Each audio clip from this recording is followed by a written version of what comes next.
ایک بات آپ کو سنانی ہے، ذرا تھوڑی غور کریں. جو لوگ طریقت کے رستے کے مسافر ہیں نا، ان کو ذرا جلدی سمجھ آئے گی اس بات. بابا فرید الدین گنج شکر رحمۃ اللہ تعالیٰ علیہ کے ایک مرید تھے حضرت جمال الدین ہانسوی. بابا صاحب کو مرید سے بڑا پیار ہو گیا.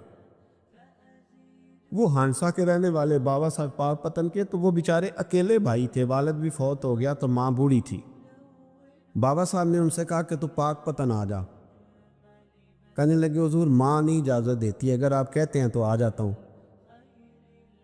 تو بابا صاحب فرمانے لگے اگر نبی پاک نے اویس کرنی کو بلایا ہوتا تو میں بھی تجھے بلا لیتا، لیکن نبی کریم علیہ السلام نے انہیں نہیں بلایا تو لہذا میں تجھے بھی نہیں بلاتا. لیکن پیار بڑا تھا تو بابا صاحب کہنے لگے چل تو پاک پتن نہیں آتا تو میں تو تیرے گاؤں آ سکتا ہوں. 3 سال بابا جی مرید کی خاطر اس کے گاؤں میں چلے گئے. ان بھی پیٹو جاندے نے مرید کی خاطر، پر مرید پجاروں والا ہونا چاہیے. غریب ہو تو پھر انہوں نے راہ اوکھا لگتا ہے، پھر مشکل ہوتا ہے. چلے جاتے ہیں آپ بھی، چلے جاتے. ماڑا آئے تو انہوں کہنا ہے تو جمعہ راتی آئی سویرے 8 بجے. ہاں تو کدھر آگے. تگڑا آئے تو انہوں کہنے نے تو بڑی لیٹ آیا، تو تے راتی خواب وچ بھی آیا سویرے. خدا بندہ یہ تیرے سادہ دل بندے کدھر جائیں. فقر بھی عیاری ہے، شہنشاہی بھی عیاری. میرے بھائی سنیں، بابا صاحب نا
کو تیار.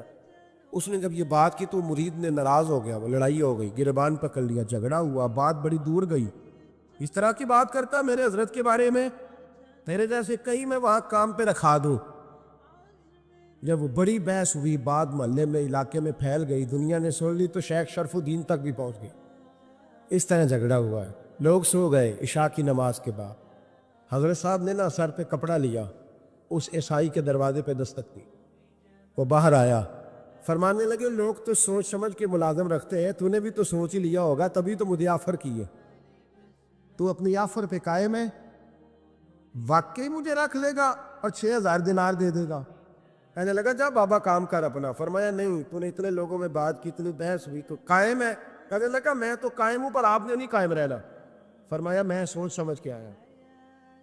اس نے کہا آپ ڈیوٹی کریں کہ بحثوں کو چارہ ڈالیں گے؟ فرمایا ایک شرط, بس جب اذان ہو جائے نا تو مجھے رب کی نماز پڑھنے کی اجازت دے دے, باقی صبح و شام جو تو کہے گا. اگر اس غریب کی بیٹیاں بیائی جائیں تو مجھے اور کیا چاہیے؟ اس کی 6 بیٹیوں کا بوجھ ہے اس کے سر پہ, تو مجھے رکھ لے. اللہ اکبر. وہ کہنے لگا چلے پہ میرے ساتھ خط بندگی کر لے. آج کل ہم اس کام کرتے ہیں, اس زمانے میں خط بندگی ہوتا تھا, غلامی کا خط. قاضی شہر کے پاس, یعنی اس کا خیال تھا کہ چلو اس کام کی بات کروں گا تو بھاگ جائیں گے. فرمایا چل میں تیار ہوں. قاضی تک گئے, طے ہو گیا, 6000 دینار دے دیے. حضرت نے مرید کو بلایا, فرمایا پتر یہ لے جا, جا میری بیٹیوں کو روانہ کر دے. کہنے لگا حضور یہ کیا کر رہے ہو آپ, کچھ سوچے. فرمایا یار جب تجھے بیٹا بنا لیا تو پھر میری پوتیاں تو لگتی ہیں نا, میرا حق تو بنتا ہے نا. جا کے ڈیوٹی کر, ان کو بیاہ دے. بات پھیل گئی. بادشاہ بھی عقیدت مند تھا, وہ 12000 دینار لے کے پہنچا. کیا بتاؤ ان رب کے بندوں کا دل کیسا ہوتا ہے, کیا درد ہوتا ہے, کیا رنگ. 12000 دینار لے کے بادشاہ آیا اور آ کے حضرت کو پیش کیے کہ حضور آپ دیں اس عیسائی کو ڈبل دیں اور جائے کام کریں. آپ فرمانے لگے تو پیسے دے, شرطیں نہ لگا, میرا جہاں دل کرے گا میں خرچ کروں گا. مجھے تو مزہ ہی اب آنے لگا ہے, ابھی تو لطف آ رہا ہے, ابھی تو ذائقہ آیا ہے کچھ کرنے کا. پیسے دینے ہیں تو دے, پابندی نہ لگا, جہاں میرا دل کرے گا میں. اس نے کہا حضور ٹھیک ہے رکھ لے.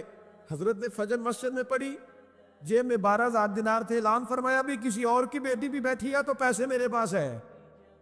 وہ 12000 دینار بھی بانٹ دیا, اور 12000 دینار بانٹ کے نا تو پھر چلے گئے کھیت میں چارہ کاٹنے.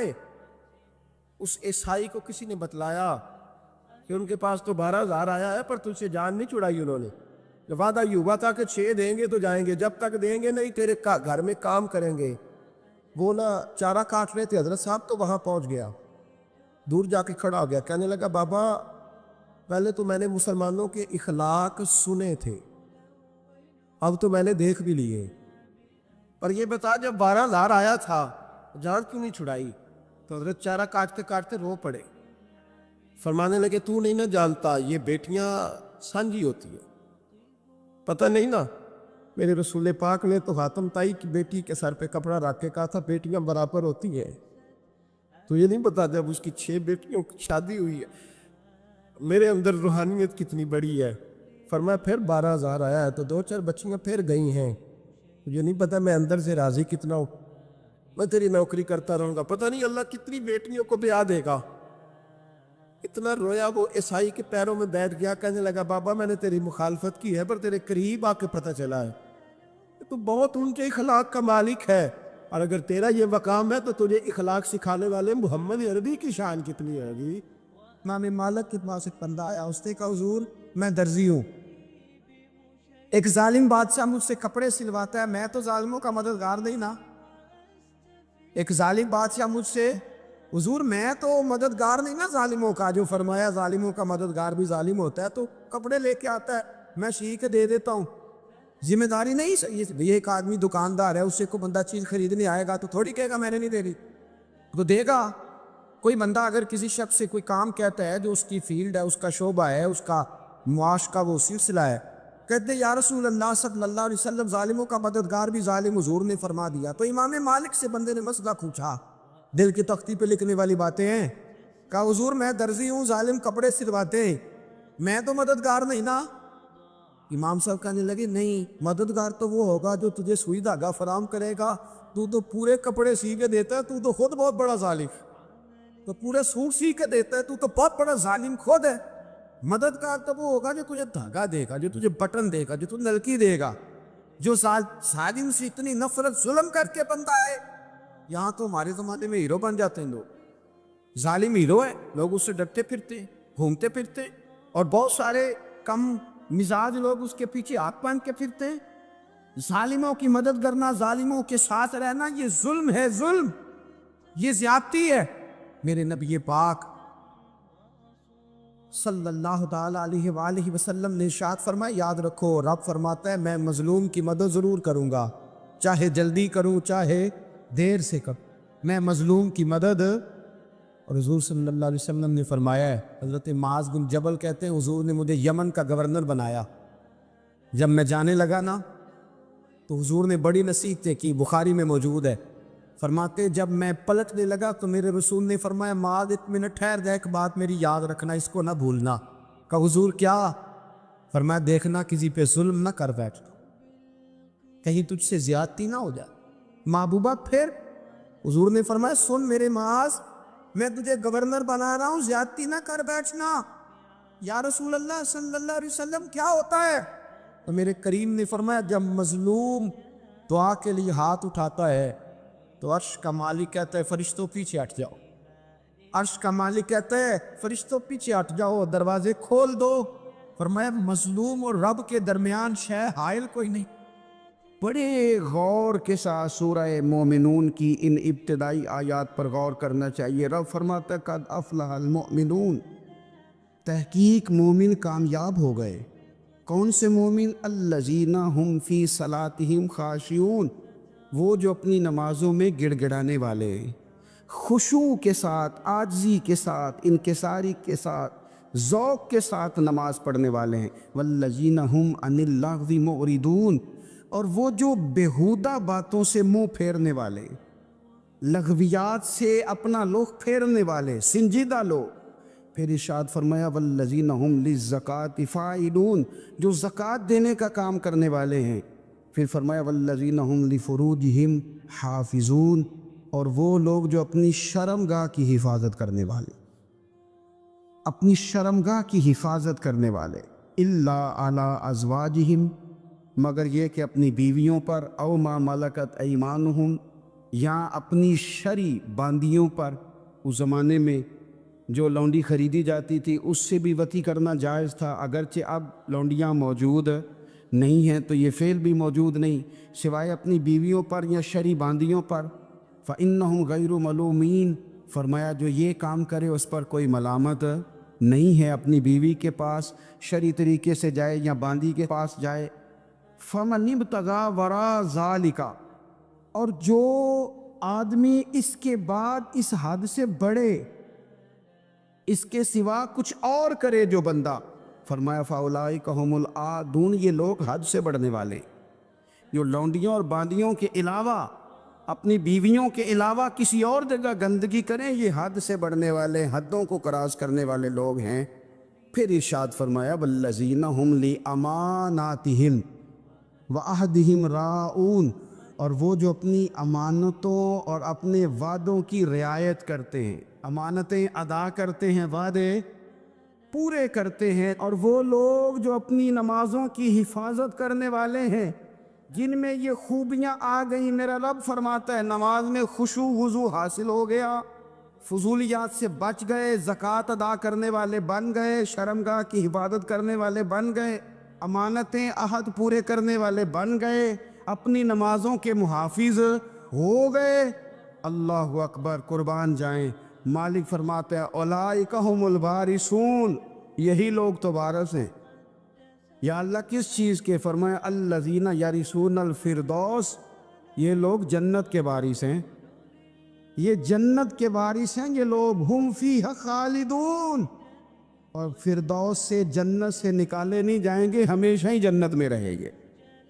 یہ آیات اللہ کا مطالبہ بھی ہے، یہ آیات صحابہ، اہل بیت، اولیاء اللہ، ان تمام کی سیرت کا عکس بھی ہے، اور سب سے بڑھ کر سیدہ عائشہ صدیقہ فرماتی ہیں یہی تو آیات ہیں جنہیں اچھی طرح سمجھ لو گے تو تمہیں مدینے والے کے اخلاق بھی سمجھ میں آ جائے، حضور کے اخلاق بھی تمہیں سمجھ میں آئے۔ بڑے غور کے ساتھ سورہ مومنون کی ان ابتدائی آیات پر غور کرنا چاہیے۔ رب فرماتا ہے قد افلح المؤمنون، تحقیق مومن کامیاب ہو گئے۔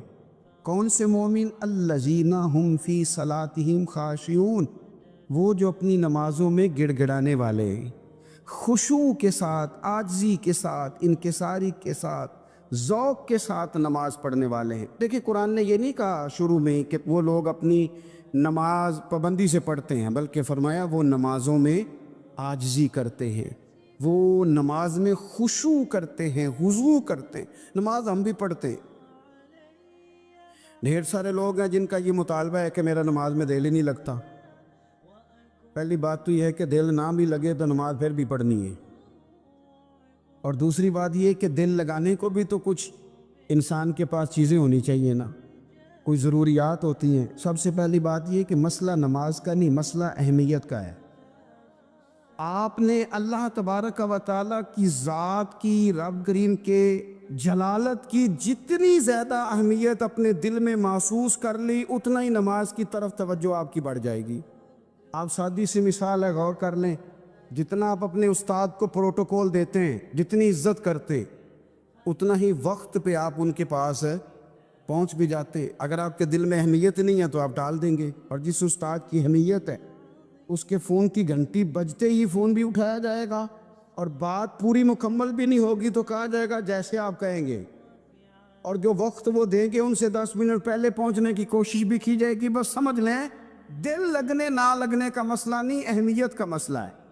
آپ جتنی اپنے مالک کی بارگاہ کی اہمیت سمجھ لیں گے، اتنا ہی وقت پہ مسجد آئیں گے، اتنا ہی شوق سے نماز پڑھیں۔ دوسری بات، نماز کے ترجمے پہ غور کریں۔ آپ یقین کریں اگر نماز کا ترجمہ ہمیں آ جائے نا تو ہمیں تو یوں لگے کہ ہم تو اپنے مالک کی بارگاہ میں عرض و معروض کرنے حاضر ہوئے۔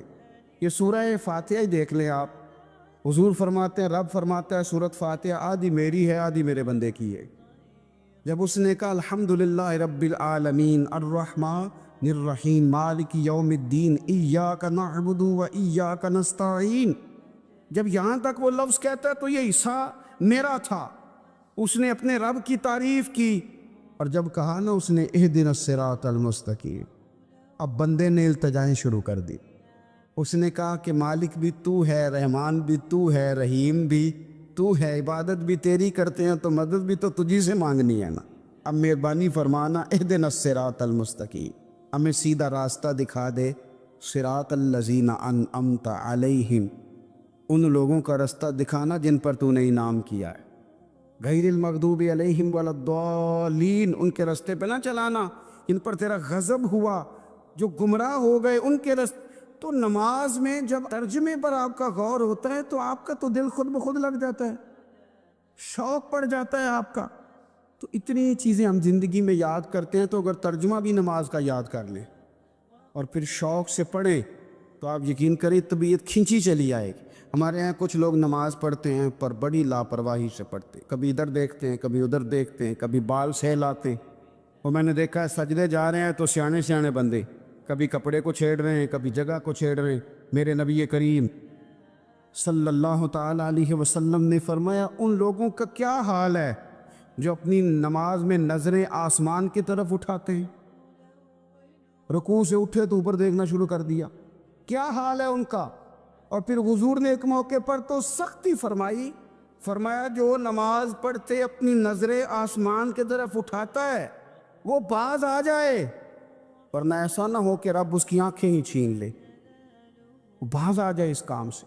خشوع کے ساتھ نماز پڑھے، عاجزی کے ساتھ نماز پڑھے، اس کا دل لگا ہوا ہو نماز کے اندر۔ میرے نبی پاک صلی اللہ تعالیٰ علیہ وآلہ وسلم کے غلام حضرت انس بن مالک رضی اللہ تعالیٰ عنہ فرماتے ہیں کہ رسول پاک صلی اللہ علیہ وسلم نے مجھ سے فرمایا تھا کہ بیٹے نماز میں ادھر ادھر دیکھنے سے بچو، کیونکہ فرمایا نماز میں ادھر ادھر توجہ کرنا یہ بندے کو ہلاک کر دیتا ہے، ہلاکت ہے اس میں۔ اگر تم نے ادھر ادھر توجہ کی، نماز تم مالک کی بارگاہ میں کھڑے ہو، اور تم دیکھ ادھر ادھر رہے ہو. تو ایک تو نماز عاجزی کے ساتھ. پھر فرمایا والذین ہم عن اللغو معرضون، وہ لوگ جو فضول باتوں سے، لغویات سے اپنا منہ پھیر لیتے ہیں، فضولیات سے. ہمارے ہاں نا بہت سارے لوگ ایسے ہیں کہ وہ بلا وجہ ان چیزوں میں دلچسپی لیتے ہیں جو ان کے مطلب کی نہیں ہے. ان کے مطلب کی مطلب آپ کسی سے ملنے کہتے کیا حال ہے، ٹھیک ہے جی. بچوں کا کیا حال ہے، ٹھیک ہے. بچے کتنے ہیں؟ تو بھئی آپ کو جب پتہ ہی نہیں تھا کتنے ہیں تو حال کیوں پوچھا آپ نے؟ آپ کرتے کیا ہیں؟ آپ کا بڑا بھائی کیا کرتا ہے، چھوٹا بھائی کیا کرتا ہے، ابا جی کیا کرتے ہیں؟ بھئی آپ کے مطلب کی بات نہیں. آپ مطلب کی، مقصد کی بات کریں. بے مقصد باتوں میں الجھنے کی ضرورت نہیں ہے. دیکھیں، اپنا ادارہ میں چلاتا ہوں، اپنا گھر آپ چلاتے، اپنی ڈیوٹی آپ کرتے. آپ کو زیادہ بہتر پتہ ہے کہ آپ اپنا گھر کیسے چلا رہے ہیں. مجھے زیادہ بہتر پتہ ہے کہ میں مدرسہ، مسجد، مجھے زیادہ بہتر پتہ ہے اس کے اندر کون سی اصطلاح کس طرح کرنی ہے. یہ مجھ سے زیادہ بہتر کوئی بندہ جانتا نہیں. اب ہم کیا کرتے ہیں، جب ہم دوسرے کے کام میں مداخلت کرتے ہیں تو دو نقصان ہوتے ہیں. ایک تو اس کے ساتھ ہمارا رائے کا اختلاف ہو جاتا ہے، اور دوسرا ہمارے اپنے بہت سارے کام رہ جاتے ہیں کیونکہ ہماری توجہ ہی دوسرے کی جانب تھی. اپنے بڑے سارے کام رہ جاتے. اس لیے بہت ساری ایسی چیزیں ہیں جن میں بلا وجہ کوئی مقصد نہیں. ہم پرانے لوگوں سے باتیں سنا کرتے تھے، ہمارے بزرگ کہا کرتے تھے جڑے پنڈ جانا نہیں، جڑے پنڈ جانا نہیں ادھر راہ پوچھنے دی کی. لغویات میں نہ الجھے، فضولیات میں نہ الجھے، یعنی ٹو میں رہنا، ٹو میں. آپ یقین کریں، میں نے پرسنلی طور پہ اس چیز کو محسوس کیا ہے کہ ہمارے بہت سارے اہم حقوق صرف اس لیے مس ہوتے ہیں کہ ہماری اپنے سے زیادہ توجہ سامنے والے پہ ہوتے. سامنے والے، میں نے دیکھا بڑے بڑے عجیب سوال اور بڑے بڑے انوکھے سوال، مطلب یہ کہ اتنی لمبی چوڑی، اور لوگوں کو بڑا پتہ ہوتا ہے یہ فلاں آدمی جو ہے اس کے بچے کتنے ہیں، وہ بیاہ ہے کہاں پہ، کس کس علاقے میں ان کی شادیاں ہوئی ہیں. اتنی تفصیلات کی ہمیں ضرورت نہیں ہے. ہم سے تو ہمارے بارے میں پوچھا جائے تو ہمیں اپنا معاملہ بڑا صاف ستھرا. دیکھیں کیا سونی بات کی مدینے والے رسول، قربان جائیں حضور کے جملوں پر. ایک شخص نے پوچھا حضور سونا اسلام کون سا ہے، خوبصورت مسلمان کون ہے؟ تو نبی پاک صلی اللہ علیہ وسلم نے فرمایا وہ خوبصورت مسلمان ہے جو بات اس کے مقصد کی نہیں، بے معنی ہے، وہ بات وہ چھوڑ دے. بے مقصد باتوں سے الجھنا جو بندہ چھوڑ دے وہ مسلمان بڑا سونا مسلمان ہے. ہم کمزور اس لیے ہوتے ہیں کہ ہماری توجہ زیادہ دوسروں کی باتوں پر پڑتی ہے. پھر فرمایا والذین ہم للزکاۃ فاعلون، وہ لوگ جو زکوٰۃ دینے کا کام کرتے ہیں، صدقات کرتے ہیں، خیرات کرتے ہیں، وہ کامیاب ہو جاتے ہیں. پھر فرمایا والذین ہم لفروجہم حافظون، وہ جو اپنی شرمگاہ کی حفاظت کرتے ہیں. نوجوان میری بات پر توجہ کریں. فرمایا وہ لوگ جو اپنی شرمگاہ کی، والذین ہم لفروجہم حافظون، وہ لوگ جو اپنی شرمگاہ کی حفاظت کرتے. حضور غوث پاک رضی اللہ تعالیٰ عنہ فرمایا کرتے تھے دو چیزیں انسان اپنی سنبھال لینا، ایک پیٹ اور ایک شرمگاہ. تو فرماتے تھے ولایت اس کے بڑی قریب آ جاتی. ہم نہ ان لذات میں الجھ جاتے. سیانے سیانے بندے روٹی کمر سیدھی کرنے کے لیے کھانی چاہیے، زبان کے ذائقے کے لیے نہیں کھانی چاہیے. یہ زبان کا ذائقہ لگ جائے یہ کہیں کا نہیں چھوڑتا انسان. اپنی شرمگاہ کی جو لوگ حفاظت کر لیتے، کوئی بڑے سے بڑا گناہ کرنے سے بھی بندہ کافر نہیں ہوتا، بندہ کفر کرنے سے کافر ہوتا ہے. گناہ بڑے سے بڑا کرنے والا بھی گناہ گار ہے، کافر نہیں. لیکن بعض گناہ ایسے ہیں جو جس وقت بندہ کر رہا ہوتا ہے اس وقت وہ مومن نہیں ہوتا. میرے نبی کریم صلی اللہ تعالیٰ علیہ وسلم نے فرمایا جب کوئی شرابی شراب پیتا ہے اس وقت مومن نہیں ہوتا. جب کوئی چور چوری کرتا ہے تو اس وقت مومن نہیں ہوتا. اور جب کوئی زانی زنا کرتا ہے تو تب وہ مومن نہیں ہوتا. اتنی دیر کے لیے اس کے دل سے ایمان نکال لیا جاتا ہے. یہ جو ہمارے لڑکے بن سنور کے نکلتے ہیں، یہ جو میک اپ کا خرچہ لڑکیوں کے برابر لڑکوں کا ہوتا جا رہا ہے، یہ جو لڑکے بھی رات کو چہرے پر کریم لگا کر کے سوتے، یہ بتا سکتے ہیں کہ مقاصد کیا ہے؟ بتا سکتے ہیں؟ یعنی بچے بھی بغیر شیمپو کے بال نہیں دھوتے، مثلا کیا کرنا ہے آپ نے اس کا؟ بڑی بڑی قیمتی چیزیں جو ہیں وہ آپ نے رکھی ہوئی ہیں، مقصد کیا ہے؟ یہ جو ہمارے بچے بن سنور کے نکل رہے ہیں تو کیا دعوت دے رہے ہیں سوسائٹی کو؟ شارٹ نکرے پہن کے جو نکلے ہوئے، اریاں لباس پہن کے نکلے ہوئے۔ اقبال نے کہا تھا دیار مشرق ہوس میں غلطاں، شباب اریاں شراب اسیاں، جسے بھی دیکھو غری کے اسیاں۔ ہم ایسی تہذیب کیا کریں گے؟ شباب اریاں، تم نے اپنی جوانی ننگی کر ڈالی ہے ساری، معاذ اللہ۔ کن مقاصد کے لیے؟ میں وہ اعداد و شمار بتا نہیں سکتا۔ ہمارے ہاں گاند سستا ہو گیا ہے، لوگوں نے گناہ تک پہنچنا آسان بنا دیا ہے۔ آپ دیکھ لیں گندگی دروازے پہ اور گند موبائل میں، کیسے بچائیں ان بچوں کو؟ کیا کریں؟ کلیجے پھٹتے۔ ابھی باتیں سوچتے ہیں تو سوچتے ہیں آنے والی نسل کو کہاں لے جائیں، کہاں چھپائیں، کیا ایسا کریں کہ یہ بچ جائیں، خدا را قربان جائیں حضرت عثمان غنی پر۔ مصنف ابن ابی شیبہ میں صحابہ فرماتے ہیں حضرت عثمان غنی نا بڑے مالدار تھے۔ مال آتا ہے تو لوگ عیاش نہیں ہو جاتے، مال آتا ہے تو لوگوں کی خواہشات بہت بڑھ نہیں جاتی۔ بڑے مالدار تھے، مالدار بھی تھے اور سونے بھی بڑے تھے۔ حضرت اسامہ بن زیاد کہتے ہیں میں نے زندگی میں اتنا سونا بندہ نہیں دیکھا جتنے حضرت عثمان غنی خوبصورت تھے، پیسہ بھی حسن بھی۔ لیکن فرماتے ہیں کہ حضرت عثمان غنی سب سے بڑھ کر اپنی شرمگاہ کی حفاظت کرنے والے، اور سب سے بڑھ کر صلہ رحمی کرنے والے، رشتہ داروں سے اچھا سلوک کرنے والے، حیا والے، شرم والے، پاکیزگی والے۔ آپ کا ذہن ہے، آپ صبح اٹھتے ہی ذہن بنا لیں کہ میں نے آج اتنا سبق پڑھنا ہے، آج اتنی تفسیر دیکھنی ہے، اتنی عبادت کرنی ہے، فلانی نعت میں نے دیکھنی ہے، فلاں خیر کا کام کرنا ہے، فلاں آدمی کے ساتھ نیکی کرنی ہے۔ صبح ذہن بنا لیں، آپ کا ذہن وہی کام کرنے لگے گا۔ لیکن اگر صبح اٹھتے ہی ذہن میں گندگی ہے، رات کو سوتے ہی معاذ اللہ ذہن میں وسوسے ہیں، تو سارا دن وہی چکی چلے گی، وہی انداز رہے گا۔ تھوڑا سا آپ کو اس کی نگرانی کرنی ہے، تھوڑا سا۔